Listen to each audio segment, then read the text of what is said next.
Assalamu alaikum, I'm Aisha and you're watching SAMAA News. Here are today's headlines.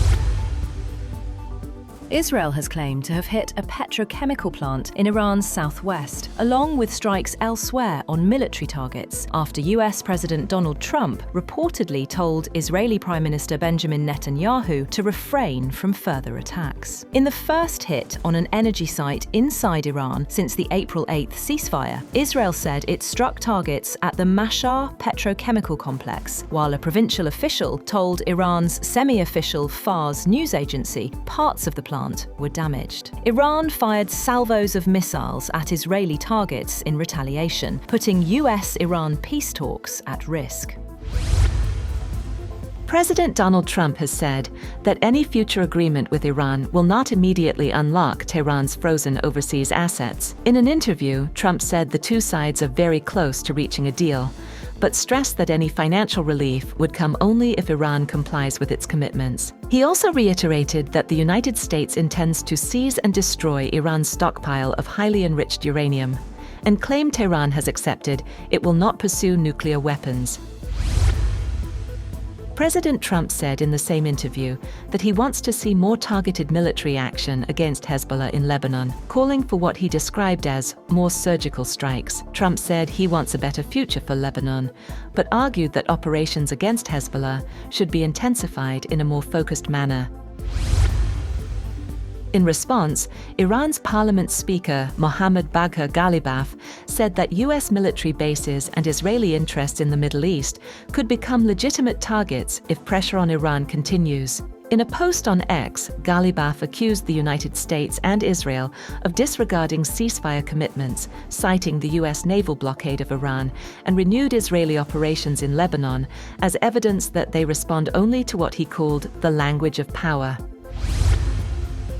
The United States is reportedly considering the use of frozen Iranian assets to fund reconstruction in Gulf countries affected by recent attacks, according to sources familiar with the matter. The proposal is said to involve US Treasury officials assessing damage linked to the ongoing conflict, while also exploring options for covering future reconstruction costs in the region. The move comes amid continued hostilities and fragile ceasefire efforts between Washington and Tehran, with Iran previously calling for access to frozen funds as part of any potential settlement.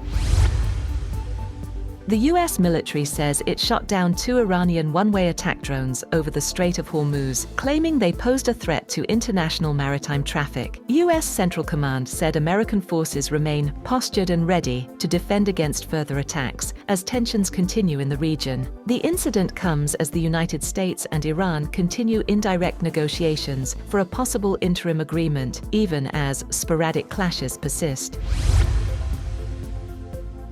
At least 15 people are feared dead in the southern Philippines after a powerful magnitude 7.8 earthquake struck off the island of Mindanao. The quake came early in the morning as schools were reopening in the Philippines after a long break, with the tremors felt strongly in a dozen provinces and 420 kilometers away in the city of Manado on the Indonesian island of Sulawesi. Tsunami alerts were issued in Philippines, Indonesia, and the Malaysian state of Sabah on Borneo Island after the quake, with an epicenter located about 20 kilometers off Mindanao's Sarangani province. Civil defense officials are verifying initial reports that 15 people were killed and 129 injured in the region.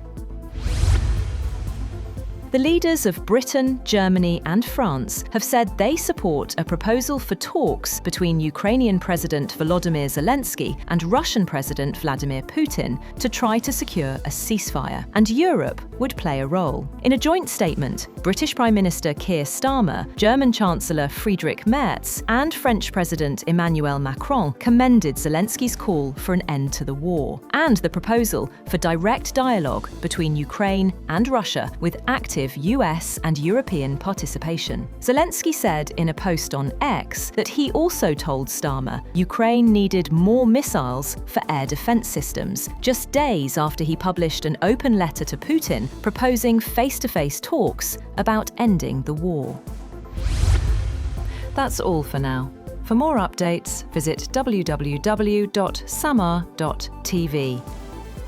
Thank you for watching SAMAA News.